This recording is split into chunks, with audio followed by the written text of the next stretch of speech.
Malaking inamin netong si Coach Tim sa isang panayam na paniguradong kinagulat ng ilang Pinoy sa kabila ng kanilang panalo kontra Batang Pier last Friday. Yan ay matapos mang i-like ang video na ito, mag-subscribe sa ating channel at pakidamay na rin ang ating opisyal na Facebook page. Pero bago natin simulan, alam mo ba ngayon ay mas madali nang maglaro at manalo dito sa 1xBet? Especially na pwede ka nang mag-cash in at mag-cash out through GCash. Kaya naman i-click lamang etong link na nasa comment section ng ating video at gamitin ang promo code na BGS2 upang makasali. Isama pa natin na pwede mo na rin i-download etong kanilang official app para sa mas malalaking papremyo na nag-aantay sa'yo. Last Friday nga mga bularo, maraming kabarangay ang paniguradong nagdiwang matapos ng opisyal na makapasok sa semis ang koponan after nga nilang talunin ang Batang Pier at tambakan pa ng 13 puntos, 106-93.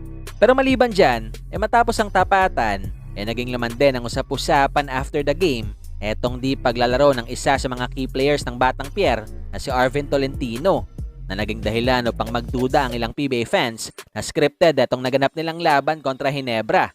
Kaya naman sa isang panayam matapos ang ball game, matapang na sinagot siya ni Arvin.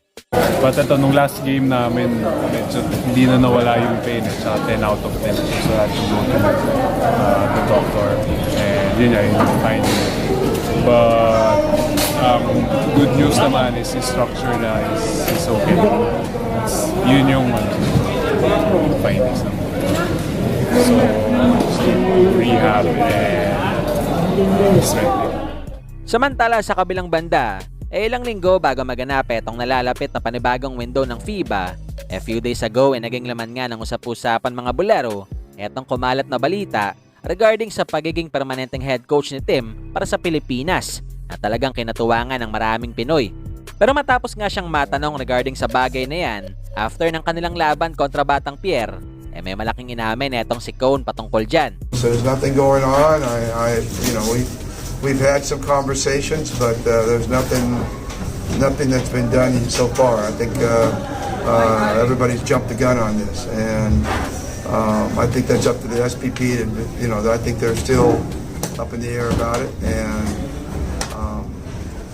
I have had some conversations with them, but there's been nothing definite, and I think you have to wait for their announcement and how they want to do it, and if that's exactly. If I'm the guy. So, Coach, no agreement or nothing, No. anything about... No, not yet.